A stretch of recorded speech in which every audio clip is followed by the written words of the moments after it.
Hello and welcome back to another playthrough of a little pinball table, one of my favourites here, one of the first ones that I started to really get into when the Pinball Arcade first came out. This is the Black Hole from October 1981 by Gottlieb. 8,774 units of it were produced, and it's a cracker. Kind of basic compared to tables of like the 90s and 80s and so on, but actually kind of complex compared to some of the older tables, like things like Gorgar or Genie. Didn't have as much complexity as this one does here with its double playfield feature.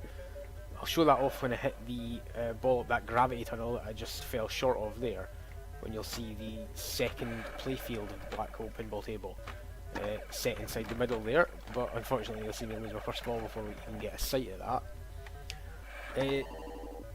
There's no real mode, like the medieval madness battle for the kingdom mode to speak of in the end game, if you will, for Black Hole.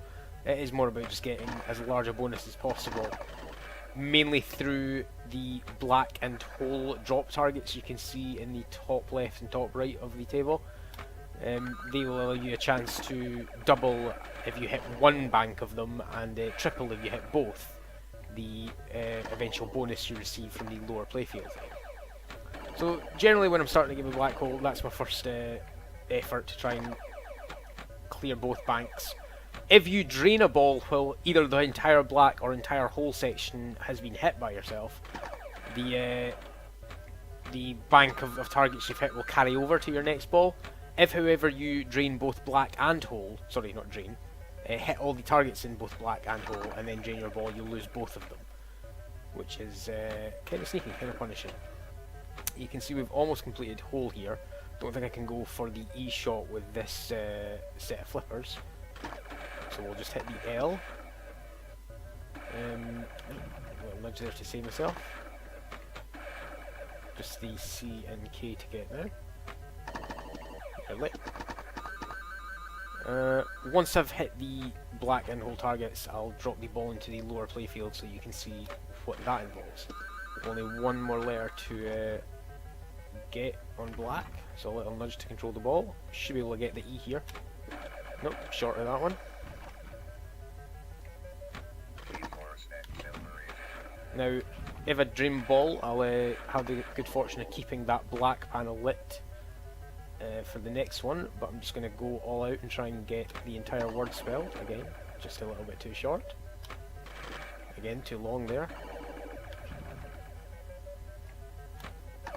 Shouldn't take too many shots for me to get in this one, especially, unfortunately, because there's no real bumper on the side of the right hand flipper on Black Hole. You can't really do a good pass. You can do it like that, but you have to rely on bounces and getting a good nudge on the go. So, no, not again. At this point I'm thinking I might... I'm going to drain my ball there. Thankfully I didn't get the last drop target, otherwise that would go quite pear-shaped.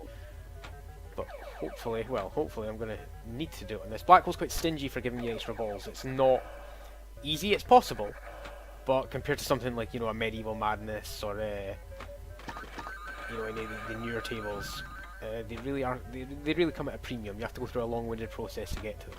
Finally I hit the E and then almost drained my ball, so I'll just try and get it back under control here before well, that was ridiculous. That was not what I wanted to do to go for a score there. We'll start again, but I'll ignore the black and hole requirement and just go straight for the lower playfield. Oh. No, I won't. I'll lose a ball almost instantly instead. Very unprofessional display of pinball tactics and skill here. Right. Should get this straight on the lower playfield. Nope. Just a little bit wide. Again, get the ball under control. Again, just a little bit wide. Right, come on, third time lucky. Just enough. Right, as you can see, we're in the lower playfield.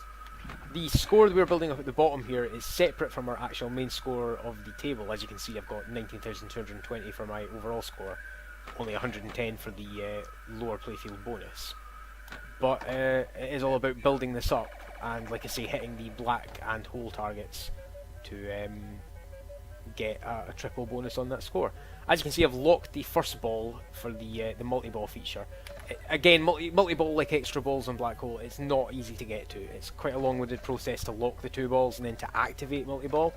But it gets quite amusing when you get that way, because you're not only controlling the upper playfield, but you're also controlling the lower playfield hidden in the middle there at the same time with 3 balls on the go. So it's probably the most hectic multi-ball mode I've certainly seen in all the pinball tables I've played. Again, an unlucky bounce right down the drain there. There's not really much you can do about that, unless you can anticipate it well enough to nudge the ball out of the way.